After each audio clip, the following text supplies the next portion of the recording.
बिस्मिल्लाहिर्रहमानिर्रहीम। अस्सलाम वालेकुम। मैं हूं नसीम ज़हरा। आप मेरा यूट्यूब चैनल देख रहे हैं। पाकिस्तान में हुकूमत साजी किस तरफ बढ़ेगी, पाकिस्तान तहरीक इंसाफ की क्या हिकमत अमली होगी, और जो पाकिस्तान में सियासत को मैनेज करते हैं या मैनेज करने की कोशिश करते हैं वो किस सिमत जाने की कोशिश करेंगे। हुकूमत साजी का जहाँ तक मामला है, पाकिस्तान पीपल्स पार्टी इस वक्त यानी it's calling the shots. Pakistan peoples party की सीट्स भी 50-60 के दरमियान हैं, लेकिन इस वक्त उनके बगैर कोई हुकूमत नहीं बना सकता है इस्लामाबाद में। उनके पास सिंध है और लगता है कि उनके पास बलूचिस्तान भी जाएगा। धांधली के हवाले से उन पर फोकस नहीं है पीटीआई का इतना ज़्यादा जितना कि पीएमएलएन पे है, और जो शुरू में खबरें भी मिली हैं उसके तहत भी लगता यह है कि पीएमएलएन को ज़्यादा मदद की ज़रूरत पड़ी है पाकिस्तान के पॉलिटिकल मैनेजर्स की, और जो एक सुप्रा कॉन्स्टिट्यूशनल एक एस्पेक्ट है हमारी सियासत का, जो पावर पॉलिटिक्स का, तो वहाँ उन्होंने नवाज शरीफ साहब को और उनकी पार्टी को ज़्यादा मदद की है। तो पीपल्स पार्टी इस वक्त आप देखिए वो लग रहा है कि आसिफ अली जरदारी साहब प्रेसिडेंट बनेंगे। इसमें अब मेरा ख्याल है कोई शक की गुंजाइश नहीं है। शहबाज शरीफ साहब बनेंगे प्राइम मिनिस्टर, और मरीम नवाज साहबा बनेंगी सीएम पंजाब। सबसे ज़्यादा कम मुश्किलात का सामना पीपल्स पार्टी को होगा। पीपल्स पार्टी ये हम कहते चलें कि हमें लगता है आने वाले दिन में उसका रोल ज़्यादा कंसिलिएटरी होगा। उसका रोल पाकिस्तान की सियासत में जो एक बहुत सख्त उबाल आया हुआ है पाकिस्तान की सियासत में, जो इस वक्त बहुत इंतहा की कशीदगी है और एक पोलराइजेशन है। आसिफ अली जरदारी साहब का एक वो एस्पेक्ट है उनकी सियासत का, जिस तरीके से जोड़ तोड़ के पाकिस्तान की सियासत को वो समझे हैं और चलाते हैं।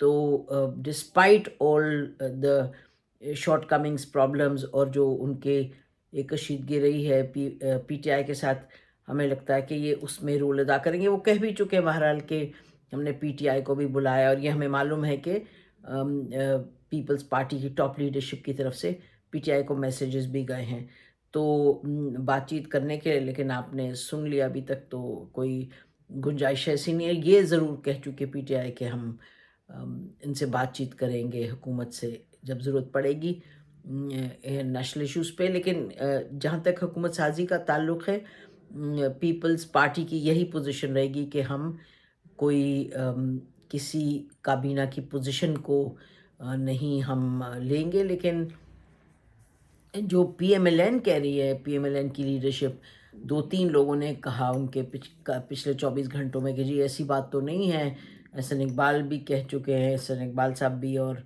इरफान सिद्दीकी साहब भी टेलीविज़न प्रोग्राम्स में हामिद मीर के साथ बात करते हुए भी कहा इन्होंने कि जी नहीं, हम ये तो नहीं होगा कि वो पार्टी का हिस्सा वो काबीना का हिस्सा ना बने। लेकिन पीपल्स पार्टी में एज़ वी स्पीक बिल्कुल बड़ी एक सख्त ये पोजीशन है कि जी हमने इनके नहीं घुसना, हमने इनके जो ब्लंडर्स होंगे, ब्लंडर्स क्या होंगे, मुश्किल डिसीजंस होंगी। और पीपल्स पार्टी ने पिछली मरतबा भी ये दिखा दिया जब पीडीएम 1 हुकूमत बनी कि जी वो हुकूमत के जो मिनिस्ट्रीज़ वगैरह उन्होंने ली ज़रूर, लेकिन बाद में उन्होंने निकल के कहा जी हमारा तो कोई ताल्लुक़ नहीं था डिसीजन मेकिंग थे, दे वर इन्वॉल्वड इन डिसीजन मेकिंग। इस वक्त तो डिसीजन मेकिंग भी मुश्किल होनी है, और पीटीआई का जो हदफ है इस वक्त वो ये है कि जो रिगिंग है उस पर बात करते रहें, फोकस करते रहें, और रिगिंग में जो हुकूमत में होगा उस पर ज़्यादा ज़ाहिर है क्रिटिक होगी, including obviously the tough decisions.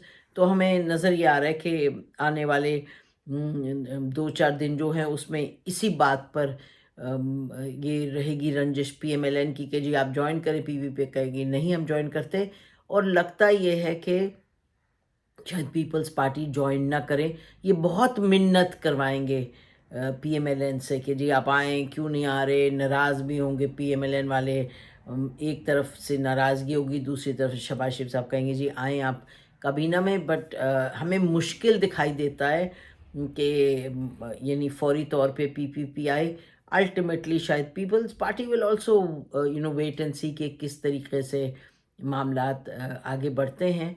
लेकिन वो मैसेज जो हैं वो पीटीआई को देते रहेंगे कि जी हम, जैसे जरदारी साहब ने कल कह दिया कि हम चाहते हैं कंसिलिएशन, आप बात करें हमारे से। पीटीआई पर आते हैं, पीटीआई अहम है اس وقت، اس لیے کیونکہ اس کے پاس ان نے 3 چیزوں پر فوکس کرنا ہے اور 3 چیزوں پر اپنی اسٹریٹجی بتانی ہے۔ ایک تو یہ کہ جو پارٹی کی آئیڈینٹی ہے، اس وقت تو انہوں نے کہا ہے کہ وحدت مسلمین کے ساتھ وہ جائیں گے، MWM کے ساتھ اس کی شناخت وہ لیں گے، کیونکہ ان کے پاس کوئی ہے نہیں شناخت علاوہ اس کے کہ وہ انڈیپینڈنٹ ہے۔ تو اب وہ کس طریقے سے ہوتا ہے کہ from independent to becoming part of MWM، وہ دیکھا جائے گا۔ اس میں کوئی یعنی اس پہ ہم نے دیکھا کافی ڈیبیٹ ہو رہی ہے کہ جی وہ جائیں گے سیکٹیرین پارٹی بن جائے گی۔ یہ یاد رکھیں کہ یہاں وہ MWM میں اپنی شناخت وہاں سے لیں گے، اور وہاں KPK میں جہاں وہ گورنمنٹ بنائیں گے وہاں وہ جماعت اسلامی سے۔ تو یہ سیکٹیرین معاملہ نہیں، یہ 2 پارٹیز ایسی ہیں جن کے پاس اپنا کوئی ذاتی طور پہ کوئی they don't have weight, any political weight، یعنی کہ ان کے پاس کوئی سیٹس نہیں ہیں اتنی، ان کے پاس they can't call the shots، pressure نہیں ڈال سکتا، ان کی کوئی سٹینڈنگ اس طریقے سے نہیں ہے کہ وہ کہیں گے جی ہم حصہ ہم بھی ڈیسیجن میکنگ میں آئیں گے، جیسے کہہ چکے ہیں MWM کی لیڈرشپ کہ جو PTI چاہے گی ہم اسی طریقے سے بڑھیں گے، جو وہ ڈیسیجنز دیں گی وہ ہماری ڈیسیجنز ہوں گی، ان کی ڈیسیجنز یعنی کہ ہم اس کے پابند ہوں گے۔ تو یہ 2 پارٹیز ہیں جس کی وہ شناخت لے رہے ہیں فی الوقت، اور دس از obviously a first time in Pakistan کہ کوئی ایگزسٹنگ پارٹی میں یہ ایک میجر پارٹی ضم ہو رہی ہے۔ لیکن اب یہ بڑا سوال ہوگا کہ آنے والے دنوں میں سپریم کورٹ سے کے سامنے جو کیس ہے ان کو اپنی شناخت واپس لینے کا PTI کا، وہ کتنی جلدی اس پہ ڈیسیجن ہوتے۔ تو ایک ان کی شناخت کے حوالے سے یہ معاملہ ہے کہ ڈیسیجن لے لیا ہے، عمران خان کہہ چکے ہیں کہ جی ہم یہ 2 پارٹیز کی شناخت لیں گے کہ کس طرح سے بات آگے بڑھتی ہے، دیٹس امپورٹنٹ۔ دوسرا معاملہ یہ ہے کہ جو وہاں PTI KPK میں حکومت بنا رہی ہے، آلریڈی انہوں نے کہہ دیے امیر گنڈاپور کو کہ جی وہ بنیں گے ہمارے CM، اور اس پہ ظاہر ہے بڑی 2 اوپینینز ہے کہ جی ان کو کیوں بنا رہے ہیں، ان کی بجائے کیوں نہیں کسی اور کو بنا رہے ہیں جو زیادہ تجربہ کار ہو، بہتر ہو۔ ان کی یہ ہی از بین ویری کانٹروورشل، لڑائی جھگڑے گالم گلوچ یہ وہ سب رہا ہے گنڈاپور صاحب جس طریقے سے چلتے رہے ہیں، اور یعنی بڑی ان کے نام سے منسلک معاملات ہیں جو بہت جس پر تنقید کی جا سکتی ہے۔ لیکن جو PTI کے طرف دیکھیں اور اگر عمران خان کو دیکھیں تو عمران خان صاحب نے انہوں نے بیسکلی ایک ایسے شخص کو اٹھایا ہے جس کا ان کا خیال ہے کہ 100% لائلٹی ہے، اور کہ یہ اگر پریشر پڑے گا تو یہ واپس ہی ول فائٹ بیک۔ تو یہ تھنکنگ ہے، مطلب ظاہر ہے بہت سے لوگوں کا خیال تھا کہ یہ تیمور جھگڑا ہوتا ہے، لیکن تیمور جھگڑا صاحب جو ہیں ابھی ان کو تو ہی از لاسٹ دا الیکشن پروونشل اسمبلی کا، اور عاطف خان ہے وہ سینٹر میں ان کو سیٹ ملی ہے۔ تو یہ قیصر صاحب بھی جو ہیں، اسد قیصر، وہ بھی سینٹر میں ہیں، ان کے بھائی جو ہیں وہ پروونس میں ہیں، لیکن ان کی کوئی اس طرح سے سیاسی جو سفر نہیں رہا کہ کہیں کہ جی انہوں نے ان کی جو ایک لائلٹی وغیرہ وہ ٹیسٹ ہو چکی ہے۔ تو یہ مشکل اور کنٹروورشل ڈیسیجن ہے، لیکن ان دا کانٹیکس جو ابھی جس مشکلات کا PTI کو سامنا ہے، تو اس کے مد نظر رکھتے ہوئے جو ڈیسیجن ہے یہ لیا گیا ہے۔ ہمیں لگتا ہے کہ ان سے کوئی کم کنٹروورشل لیتے کسی شخص کو تو، لیکن آئی کی not think of a person کہ ہم کہیں کہ جی PTI KPK میں سے یہ شخص کو لے جو کہ بڑا تگڑا ہے، جو کیونکہ پریشرز جو ہیں PTI پہ کم نہیں ہوں گے، اس پہ ہم آتے ہیں۔ اچھا، جو تیسرا معاملہ ہے وہ یہ کہ نیشنل لیول پہ یہ PTI کا کیا ہوگی اسٹریٹجی جو سامنے آئی ہے، وہ یہ ہے کہ یہ اپوزیشن میں رہیں گے ہر صورت ان دا نیشنل اسمبلی، اور یہ کہہ چکے ہیں اور خدا کرے کہ یہ ایک سلجھے ہوئے طریقے سے اس پر عمل کریں گے۔ انہوں نے کہا جی ہم رہیں گے اپوزیشن میں، اور ہم جو نیشنل ایشوز ہیں اس پر ہم بات کرنے پر تیار ہوں گے ود جو پارٹیز ہیں مین اسٹریم، یعنی کہ جو نیشنل ایشوز ہیں، یعنی اکانومی کا ایشو آئے گا اور معاملات آئیں گے۔ تو اب اگر یہ ایک working relation ship on issues of policy وہ اڈاپٹ کرتے ہیں تو اچھی بات ہے۔ ये सेंसिबल बात होगी, और कह रहे हैं कि हम किसी पार्टी को ज्वाइन नहीं करना चाहते, वो समझ आ रही है क्यों नहीं करना चाहते, दैट्स बीन देयर पॉलिसी। तो शनाख्त का मामला, ये मामला केपीके को कैसे चलाएंगे, ये 3 बहुत सीरियस मामलात हैं। और चौथा मामला, लेट मी ऐड, जो केसेस कोर्ट में चल रहे हैं, naturally those are very important, जो लीगल केसेस हैं। ये हमें दिखाई दे रहा है कि जो पॉलिटिक्स ऑफ प्रोटेस्ट है, स्ट्रीट पे निकलने की, वो ये नहीं इस वक्त कोई इसको अडॉप्ट करने लगे कि प्रोटेस्ट पॉलिटिक्स पे जाएं और वायलेंट पॉलिटिक्स पे जाएं। ये अफोर्ड नहीं कर सकती पीटीआई। पीटीआई ने देख लिया कि जहां वो आज खड़ी है, वो इलेक्शन में वोट की पावर के बाद आज अगर उसको सांस लेने का मौका मिला है और बहैसियत एक पार्टी के उनको कोई उठान मिली है, तो इस वजह से मिली है कि इलेक्शन में इन्होंने वोट डाला है। तो एक अपना कॉन्स्टिट्यूशनल राइट उन्होंने किया है एक्सरसाइज। तो उसके नतीजे में जाहिर है कि बहुत सी कंस्टिट्यूएंसीज है, और जो हम कोर्ट की बात कर रहे हैं उसमें फॉर्म 45 जो उनके पास है, उनके पास प्रूफ है कि कहाँ कहाँ वो जीते हैं। अब वो जो प्रूफ है वो ले जाएंगे कोर्ट, लेकिन कोर्ट कितनी जल्दी रिस्पॉन्ड करता है, इलेक्शन कमीशन के पास 90 दिन होते हैं, तो ड्रैग किया जाएगा मामला। हम नहीं देखते कि मामला इलेक्शन कमीशन उसको तेज़ी से हल करने की कोशिश करेगी, ये तो ड्रैग करेगी मामला। तो इसलिए पीटीआई के जो और जो मामलात हैं हुकूमत चलाने के, नेशनल पॉलिटिक्स में क्या उनका रोल होगा, उस पर भी उनको फोकस करना होगा। ये हो नहीं सकता कि बस एक पोजीशन लेके गए, जी हम चलें अब बस लड़ाई करने अपने खाली जो हमें नहीं मिले सीट्स वापस लेने, वो करें, वो ज़रूरी है, but they can't just focus on that alone.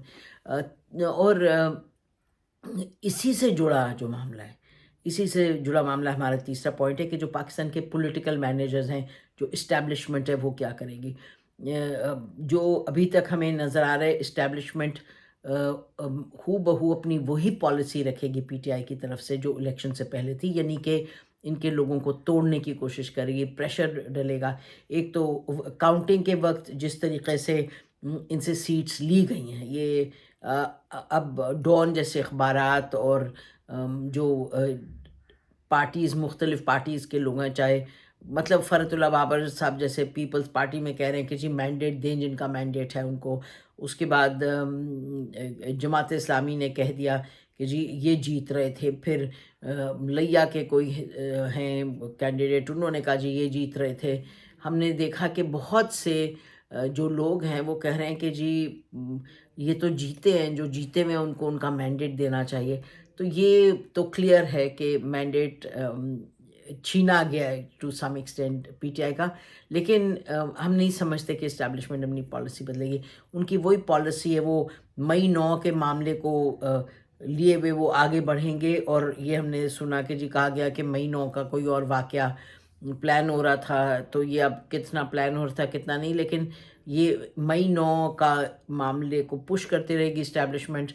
और बिहाइंड द सीन्स तो अब कोई चीज़ बिहाइंड द सीन नहीं है। और साथ साथ वो उनकी हत्तल इम्कान कोशिश होगी कि तोड़े लोग जो इंडिपेंडेंट है, एक दो को तो शायद ज्वाइन करवा लिया, लेकिन हर किस्म का हरबा इस्तेमाल होगा कि पीटीआई में जम ना हो वापस, के अपनी शनाख्त पीटीआई से न ले जोड़ें, कि पीटीआई को छोड़ के और जाएं पार्टीज़ की तरफ। तो हमें मालूम है कुछ लोगों पर प्रेशर भी हुआ है, कुछ ने बोला है, कुछ ने नहीं बोला, कुछ बिहाइंड द सीन्स हमें पता है। तो वो इस्टेब्लिशमेंट की अपनी पॉलिटिक्स, अपनी जो हिकमत अमली है, जिसका आइन से ताल्लुक़, कानून से कुछ भी नहीं है, ये this is the area of power politics in Pakistan. तो उसमें पावर पॉलिटिक्स हमें ये कहने दें कि जिससे सब सियासतदान मुस्तफ़ीद होते रहे, including PTI in the past. लेकिन बहरहाल इस वक्त वो पीटीआई में और इस्टेब्लिशमेंट तो ठन गई, अभी नहीं, अभी तो 2 साल से ऐसे ही चल रहा है। और जैसे कुछ लोग कहते हैं इलेक्शन था इस्टेब्लिशमेंट वर्सेस पीटीआई, ये भी बहुत हद तक बात दुरुस्त है। अभी भी वो जो स्ट्रगल है, वो जो कंपटीशन है, वो जारी है। ये कंपटीशन पर मामलात जो असरअंदाज होंगे, उसमें होंगे पॉलिटिक्स क्या, पीपल्स पार्टी की क्या पॉलिटिक्स होती है, क्योंकि पीएमएलएन तो बहुत हद तक इस्टेब्लिशमेंट पर डिपेंड कर रही है। अपने आगे बढ़ने के लिए, लेकिन पीपल्स पार्टी कर भी रही है, नहीं भी करी तो पीपल्स पार्टी पर नज़र रखिएगा कि वो अपनी पॉलिटिक्स आगे कैसे लेके जाते हैं, क्योंकि बहुत हद तक पीपल्स पार्टी इन्फ्लुएंस कर सकती है कि पीटीआई का जो एक इंटरेक्शन है, जो प्रेशर है इस्टेब्लिशमेंट की तरफ से, वो किस तरह से कम होता है, ज़्यादा होता है, या किस तरीके से पीटीआई उसको हैंडल करती है। तो the relationship to watch is PTI और पीपीपी, ये रिलेशनशिप इम्पोर्टेंट होगी टू वॉच। फिल वक्त जो इस्टेब्लिशमेंट है वो उसी तरीके से प्रेशर डाले रखेगी पीटीआई पे, रियल इश्यूज़ पे या इमेजिन्ड इशू पे या इंजीनियर्ड इश्यूज़ पे। तो ये पीटीआई को इस वजह से बहुत सोच समझ के चलने की ज़रूरत है। और ऑब्वियसली जो पार्टी के चेयरमैन है, he will keep calling the shots on this. तो फिल वक्त हमारे से इतना ही। खुदा हाफिज़। पाकिस्तान हमेशा जिंदाबाद।